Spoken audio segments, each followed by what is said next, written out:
정확히 머리를 겨누고 관자놀이 약간 아랫방향을 조준해서 쏴줘. 총알이 최대한 짧은 경로로 뇌를 뚫고 바로 해마로 도달해야 해. 운이 좋다면 총알이 머리를 뚫고 지나가는 그 느낌은 그저 몇십 년이면 될 거야. 이 말이 끔찍하게 들릴 수도 있겠지만 지금 내가 겪고 있는 상황보단 당장 총에 맞아 죽는 게 차라리 나아. 이 고통스러운 상황은 오늘 아침 10시 15분에 시작됐지만 체감상 벌써 만년은 지난 기분이야. 난 임상실험에 참여해서 부수입을 벌고 있었어. 이른바 건강한 피실험자인 거지. 왜 약물 부작용을 관찰하기 위해 사용되는 사람들 있잖아. 한 번은 신장약을 먹었었고 몇 번은 혈압이나 콜레스테롤 관련된 약이었어. 그런데 오늘 내가 먹은 약은 조금 달랐어. 뇌 기능을 가속화하는 정신작용성 약물이었지. 그동안 먹었던 약들은 솔직히 나한테 별 효과가 없었어. 기분이 좋아진다든지 몽롱해진다든지 그런 것도 없었어. 따로 플라시보 효과도 없었을 정도니까. 그런데 오늘 건 달랐어. 이건 진짜였거든. 10시 15분 약을 먹고 대기실에서 잠깐 기다리라는 말을 들었어. 한 30분 정도만 기다리실게요. 연구 보조원이 말했지. 난 소파에 털썩 앉아서 탁자 위에 놓인 과학 잡지를 집어들었어. 그걸 다 읽어도 아무도 날 부르지 않길래 이번엔 오늘자 신문을 읽었지. 그 다음엔 또 다른 과학 잡지도 읽었어. 아니, 뭐 이렇게 오래 걸려? 슬그머니 고개를 돌려 시계를 봤어. 10시 23분. 8분 만에 신문 하나에 잡지 2권을 읽은 거야. 이게 무슨 상황인가 싶었어. 오늘 하루가 되게 길겠다는 생각만 들었지. 그리고 내 예상은 아주 정확했어. 대기실 안쪽엔 조그만 책장이 있었어. 책이나 몇 권 더 읽어야겠다 싶었지. 책장을 향해 일어서려는데 다리가 제대로 말을 안 듣는 느낌이었어. 힘이 없는 건 아닌데 움직임 자체가 너무 느렸거든.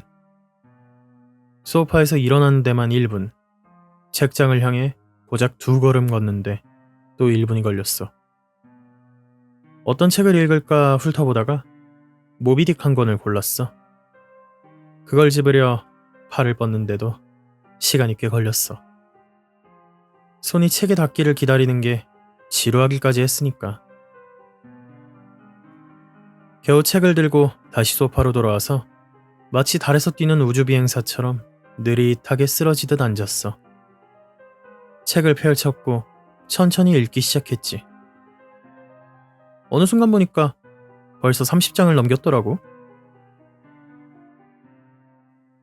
기분이 어떠세요? 연구 보조원이 물었어. 되게 느려진 기분이에요. 사실은 그 반대예요. 모든 게 느리게 느껴지는 건 당신이 너무 빨라서예요. 근데 제 다리랑 팔은 되게 느리던데요? 무슨 슬로우 모션처럼 보여요. 몸이 느리게 움직이는 것처럼 보이는 건 뇌가 지금 빨라진 상태라 그래요.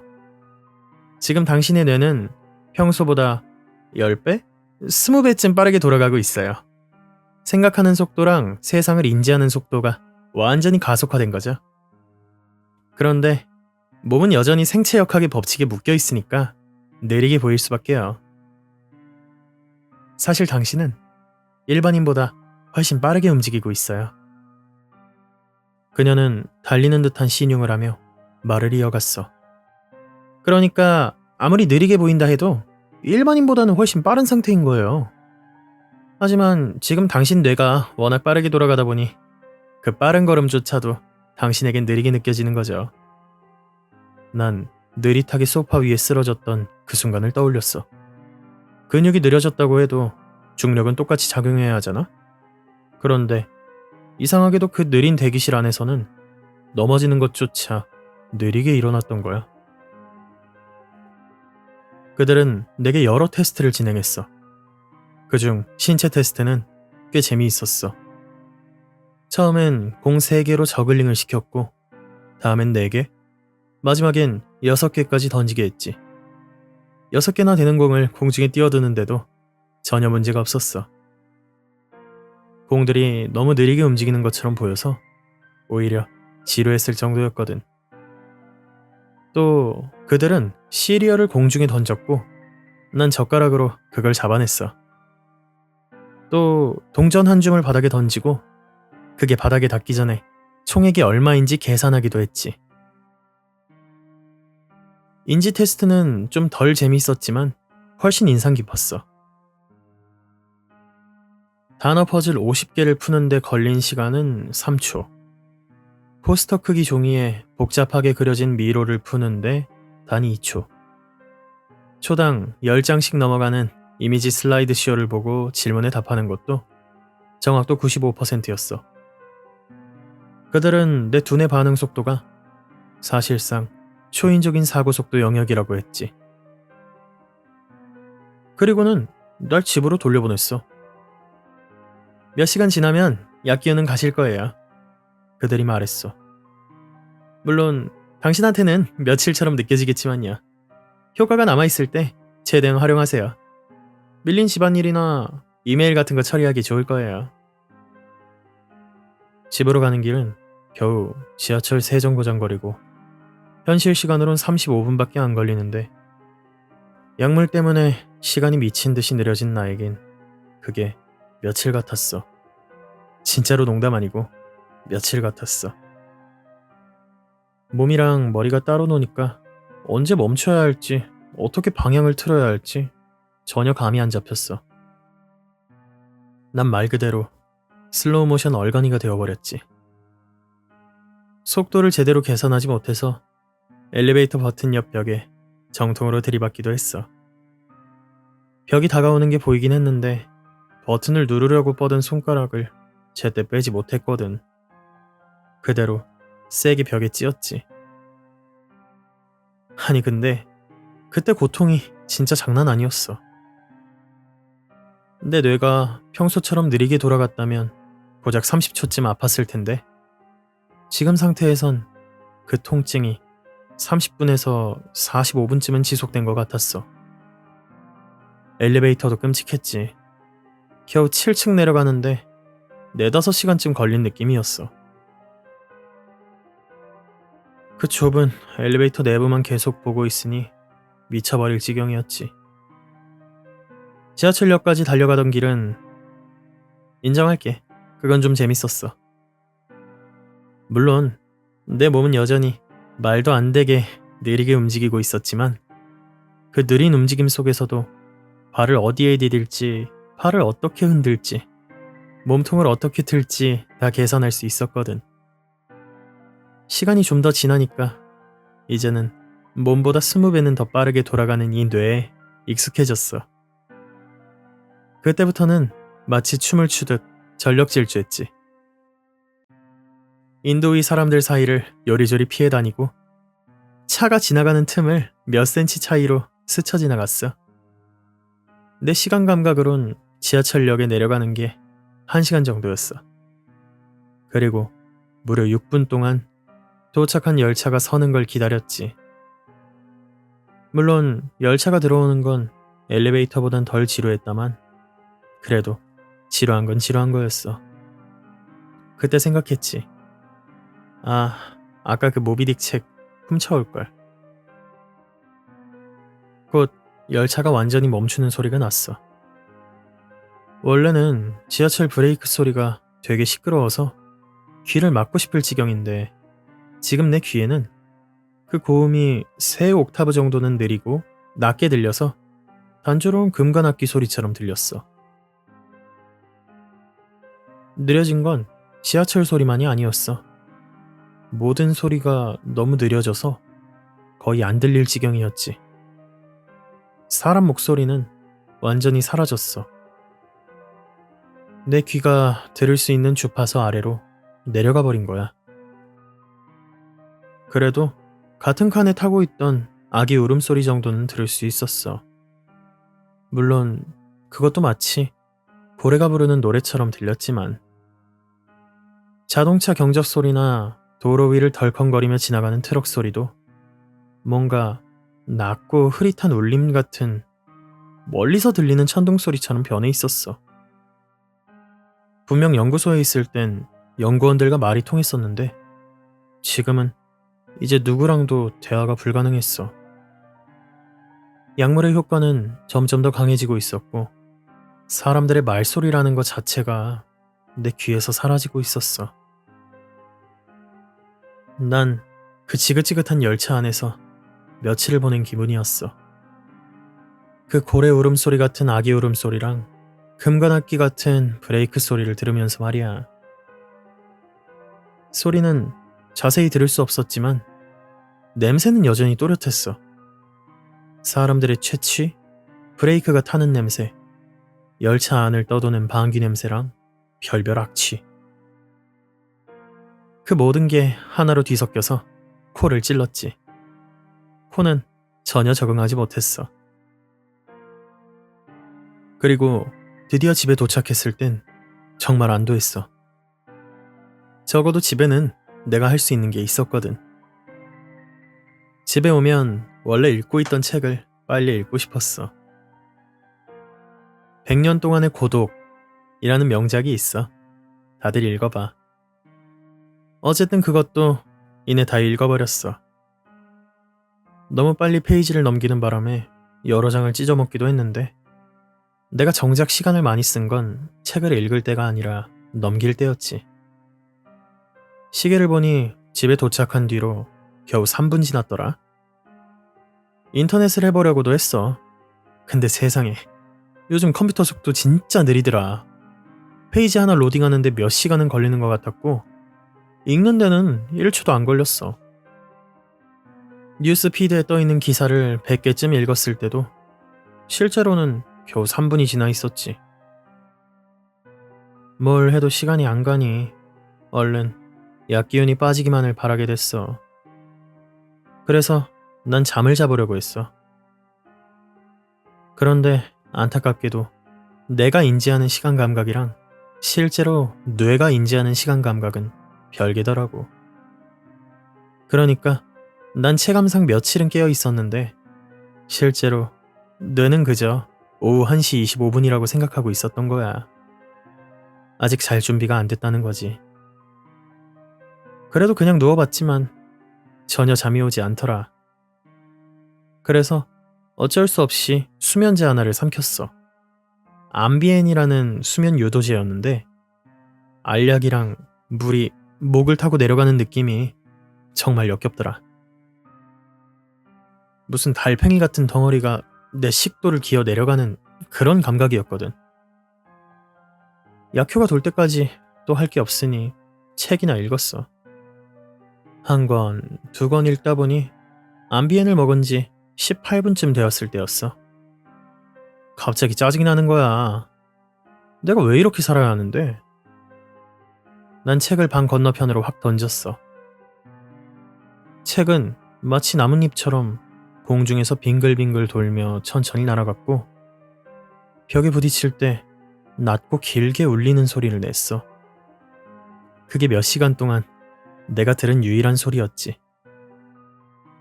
그리고는 쪼르르 바닥에 떨어졌어. 약을 먹었다고 해서 중력이 바뀐 건 아니었어. 물리법칙은 그대로였지. 단지 시간에 대한 내 인식이 완전히 망가져 있었던 거야. 그래서 물건이 떨어지는 속도를 보면 약효가 얼마나 강해졌는지를 가늠할 수 있었어. 책이 바닥에 닿기까지 걸린 시간을 보니까 아직도 약효과는 계속 강해지고 있는 것 같았지. 책 말고 다른 건 없나 싶어 TV도 켜봤는데 화면이 마치 슬라이드 쇼처럼 한 장면 한 장면 따로 보였어. 너무 답답해서 곧바로 꺼버렸지. 암비엔을 먹은 지 이제 35분이 됐어. 난 소파에 드러누워 눈을 감았지. 시간은 계속 흘렀어. 숨을 들이쉬는데 몇 시간이 걸렸고 숨을 내쉬는데도 몇 시간이 걸렸지. 잠은 오지 않았어. 새로운 계획이 필요했어. 결국 약을 준 연구소로 다시 가기로 했어. 혹시 이 효과를 중화시킬 무언가가 있을 수도 있고, 아니면 최소한 약 기운이 다 빠질 때까지 날 재워줄 뭔가라도 있지 않을까 싶었거든. 난 가능한 한 빨리 집을 나섰어. 물론 내 시간 감각으로는 몇 시간이 걸렸지. 현관문을 잠그는 것도 포기했어. 그거마저도 너무 오래 걸릴 것 같았거든. 난 계단을 내려갔어. 엘리베이터보다 뛰는 게 더 빠르니까.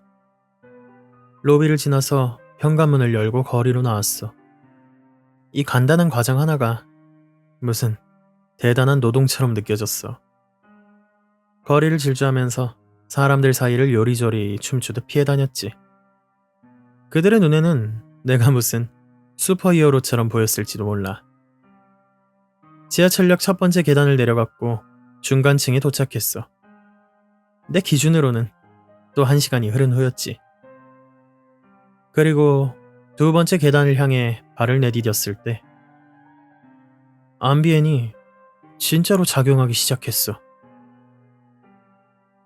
그런데 암비엔은 날 졸리게 만들지 않았어. 전혀 아니었지. 오히려 오늘 아침에 먹은 실험용 약물이랑 강하게 충돌한 것 같았어. 난 두 번째 계단을 내려가고 있었어. 느릿느릿하게 움직이긴 했지만 그래도 확실히 걷고 있었어. 그런데 갑자기 모든 게 멈춰버렸어.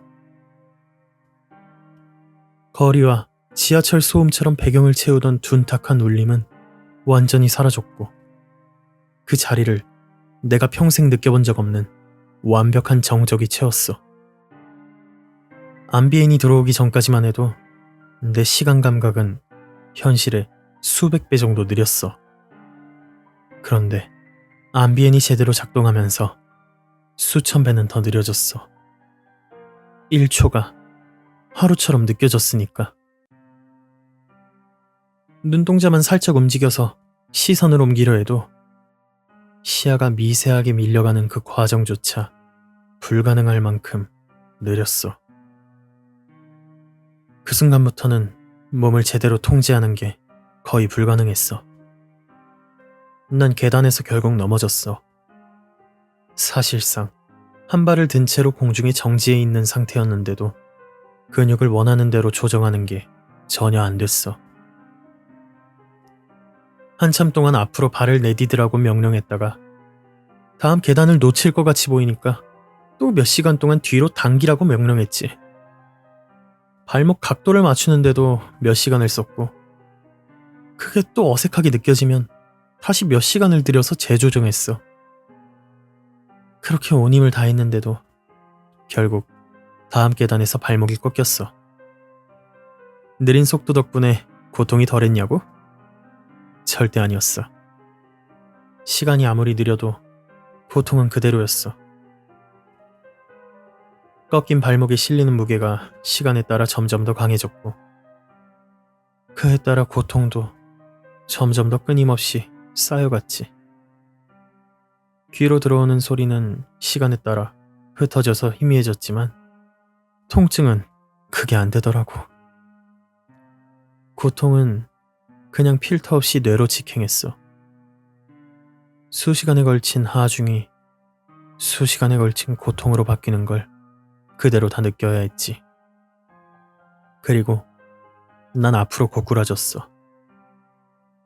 보석으로 돌아가는 내 뇌는 느려터진 몸을 전혀 통제하지 못했어. 난 며칠 동안 천천히 바닥을 향해 떨어졌고 머리가 먼저 바닥에 닿는 걸 막기 위해 겨우겨우 몸통을 돌렸어. 결국 오른쪽 어깨로 착지했지. 처음엔 충격조차 거의 느껴지지 않았어. 그냥 어깨 쪽에 뭔가 미세한 압력이 느껴지더니 그게 시간이 지나면서 점점 더더욱 강해졌어. 통증도 같이 자라났지. 계속 끊임없이. 그리고 결국 어깨가 툭 하고 빠졌어. 며칠 뒤에야 난 땅에 완전히 쓰러진 채로 멈췄어. 바닥에 구겨진 채로 천장을 바라보고 있었지. 빠진 어깨에서는 여전히 막 다친 듯한 격렬한 통증이 울부짖고 있었고, 떨어지는 그 긴 시간 동안 난 최악의 생각을 하게 됐어. 1초가 며칠처럼 느껴지는 이 상태라면 현실 세계의 일부는 몇 년처럼 느껴지는 거잖아. 설령 이 약이 앞으로 2~3시간 안에 내 몸에서 빠져나간다 해도 이 악몽은 나한테 수백 년짜리 고통인 거야. 그렇게 바닥에 닿을 쯤 난 결심을 했어. 어떻게든 지하철까지 기어가서 열차가 들어올 때 몸을 던지자고. 난 몸을 비틀어 손과 무릎으로 자세를 잡으려 했어. 하지만 몸을 돌리는 걸 잘못 계산해서 그대로 바닥에 부딪혔어. 다시 시도했지만 이번엔 얼굴부터 바닥에 처박혔고, 몸이 잡초보다 느리게 움직이는 이 상황에서 어떻게든 자세를 잡으려고 애쓰는 데에도 몇 주는 걸렸어. 결국 겨우 손과 무릎으로 지탱하는 자세를 만들어냈어. 겨우겨우 성공한 거지. 네 발로 기는 것도 이렇게나 힘든데 걷거나 뛴다는 건 아예 불가능하다는 걸 깨달았어. 그래서 기었어. 지하철 향해 기어갔어. 사람들이 날 쳐다보는 그 멍청한 표정들은 몇 주 동안 내 시야를 떠나지 않았지. 개찰구 아래를 기어서 지나가고 에스컬레이터로 몸을 밀어 넣었어. 수많은 인파가 에스컬레이터에서 쏟아져 나오는 속도는 마치 빙하가 바다로 얼음을 흘려보내는 것 같았지. 나는 그 느린 에스컬레이터를 내려가는 동안 열차 도착 안내판을 바라봤어. 20분 후 도착이라고 쓰여 있었지. 20분. 내게는 그게 거의 1년이었어. 난 앞으로 1년을 지하철역에서 보내야 했어. 죽기를 기다리면서. 에스컬레이터에서 내리고도 난 포기하지 않고 기어갔어. 며칠 만에 콘크리트 벤치 옆에 도착했고, 빠진 어깨의 고통을 조금이라도 줄일 수 있는 자세를 찾으려 노력했어. 그런데 그때부터 시간에 대한 감각이 더 나빠졌어. 정말 말도 안 되게 더. 계단에서 겪었던 일은 그저 실험약과 암비엔 충돌에 전초전에 불과했던 거야. 내가 벤치 옆에 웅크리고 앉아있을 때 눈을 한 번 깜빡였는데 그 뒤에 이어진 건 수년간의 어둠이었어. 소리는 이미 사라진 지 오래였고 이제는 시각마저 완전히 꺼졌지. 내게 남아있는 건 넘어졌을 때 얻은 통증뿐이었어. 극도로 가속화된 내 뇌는 감각을 잃자마자 그걸 어떻게든 채우기 시작했어. 목소리들이 들렸어. 존재하지 않는 언어로 나에게 노래를 불렀고 기묘한 무늬들이 내 머릿속을 스쳐갔어. 난 내 인생 전체를 되짚어봤고 다른 인생을 상상했지. 깊숙한 절망에 빠졌고 신가 되어 했으며 결국 내가 신이 되었어. 새로운 우주를 상상했고 생각만으로 그 우주를 창조했지. 그리고 눈을 떴어. 눈을 뜨는 데만도 영겁의 시간이 흘렀어. 그동안 어렴풋한 빛만 보이더라. 몇 주가 지나자 좁은 시야에 역의 일부가 보였어. 내 주변을 지나는 사람들의 발목과 그리고 맞은편 벽에 붙은 광고 포스터. 이제야 눈을 다 뜬 거였어. 나는 주머니에서 휴대폰을 꺼냈어.